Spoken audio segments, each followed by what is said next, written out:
खुलुमबाय लोगोफोर, नोंथांमोनखौ बयखौबो गिबियावनो आंनि चेनेलाव बरायग्रोनानै लाबाय। आसा खालामो नोंथांमोना आंनि भिडिअखौ जोबजासिम नायलांगोन आरो सोरबाफोर चेनेलाव गोदानै फैदोंब्ला दासिमबो जुदि नोंथांमोना आंनि चेनेलखौ साबस्क्राइब खालामाखैब्ला अन्नानै चेनेलखौ साबस्क्राइब खालामनानै हो, लोगोसे लाइक आरो शेयार खालामना होदो लोगोफोर। दिनै आं नोंथांमोननो मोनसे लन एप्सनिसो गोदान आपडेट लानानै फैदों दे लोगोफोर। नोंथांमोनहा जुदि फैसानि आंखाल जादोंबा बा समाव जुदि नोंथांमोना फैसा नांब्रबगौ जादोंबा बा 1000सो बा 5000सो फैसा जुदि नांब्रबगौ जादोंबा नोंथांमोना बेखौ माबोरै गाव गावनि मबाइल फननि गेजेरजों 5 मिनिटावनो लन लानानै नोंथांमोना नोंथांनि जि आंखाल जानाय जि 1000 बा 5000 फैसाखौ नोंथांमोना मोनथ'नो हायो, माने मालायनाव सुद लायालासिनो। बेखौ आं दिनै नोंथांमोननो मोनसे एप्सनि गेजेरजों बोरैहाय एप्लाइ खालामो बेखौ आं नोंथांमोननो फारि फारि स्टेप बाय स्टेप दिन्थिलांगोन। आरो सोरबा फरायसाफ्रा एडमिसन लानायावनो जा बा मायबा मोनसे ड्रेस बायनायावनो जा, नोंथांमोना जुदि मालायनियाव सुद मोनथ'वाखैब्ला नोंथांमोना नैबे एप्सनि जोहै लन लानानै मास मोनसेनि थाखाय नोंथांमोना बेवहाय बे लनखौ लानानै सुख'फिननो हानायनि मोनसे सुबिदा दं आरोना लोगोफोर। बेवहाय 1000निफ्राय 5000सिम नोंथांमोना गिबियाव फार्स्ट टाइम नोंथांमोना लनखौ मोनगोन।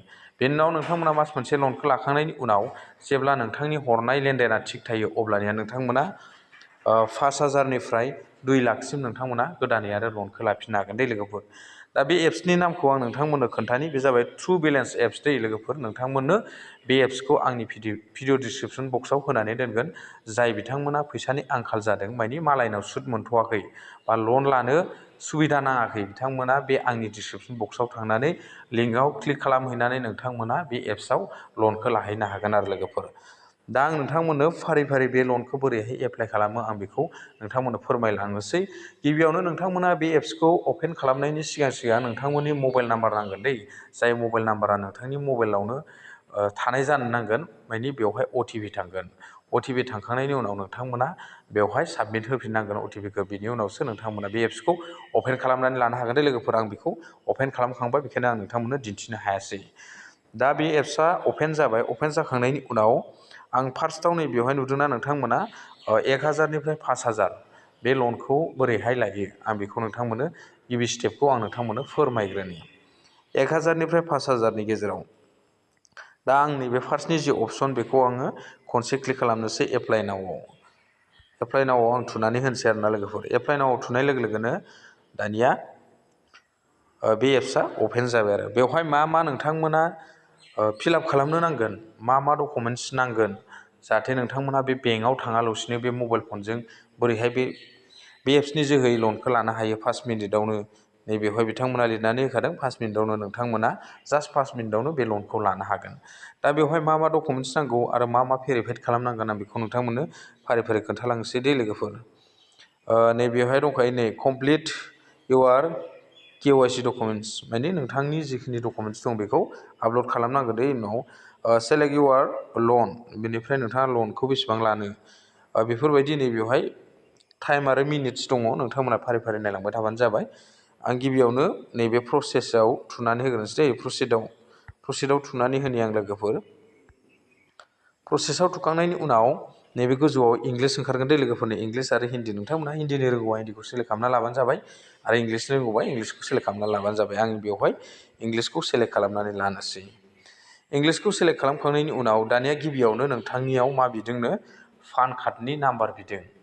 दा नोंथांमोना बेवहाय गिबियावनो पान कार्डनि नाम्बारखौ होग्रोनांगोन दे। नोंथांमोननि जि पान कार्डआव जि नाम्बार दं बे नाम्बारखौ बेवहाय लिरनानै लाग्रोनांगोन आरोना। आं बेवहाय पान कार्डनि नाम्बारखौ होग्रोनानै लानोसै दानिया।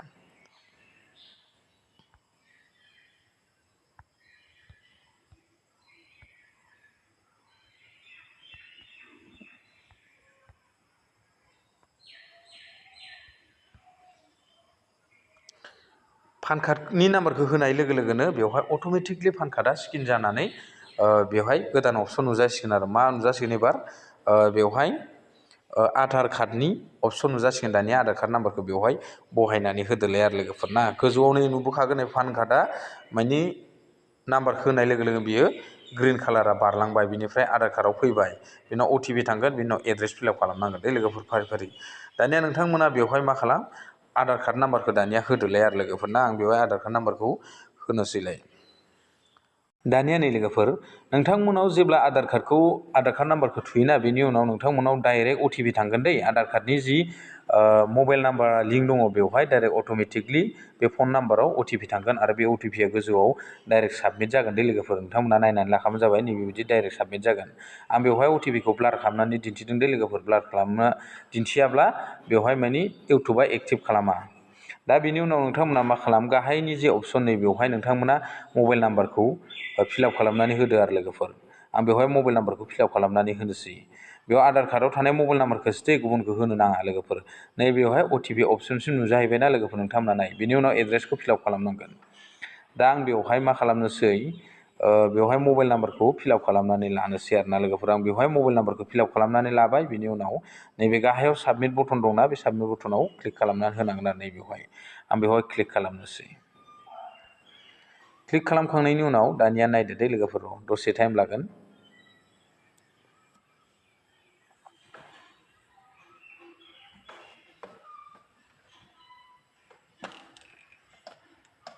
दानिया लोगोफोर नै नोंथांमोना बेवहाय नुनो मोनदों आंनिया एसे प्रब्लेम जाबाय दे लोगोफोर। मानो होनना बुङोबा आंनिया आधार कार्डजों पान कार्डजों डेट अफ बार्थआ मिलाया, बेनि थाखायनो बेवहाय रं दिन्थिबाय।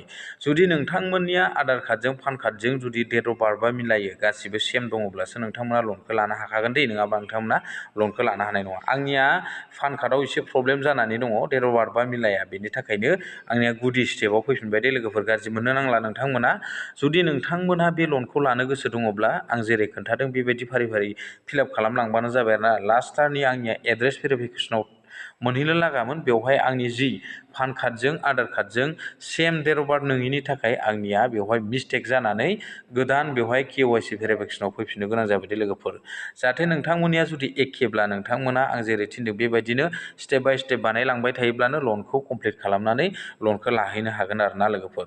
दा आं बेवहाय गासिबो स्टेपखौ नोंथांमोननो दिन्थिजोबनो हायासै, बेनि थाखाय आं नोंथांमोनाव निमाहा बिबाय। मानो होनबा आंनि जिखिनि डकुमेन्टस दङ, बे डकुमेन्टसा आंनिया एसे प्रब्लेम जानायनि थाखाय आं बेवहाय जिखिनि लन, बे लनखौ आं नोंथांमोननो क्लियारलि लाजोबनानै दिन्थिनो हायासै आरो लोगोफोर।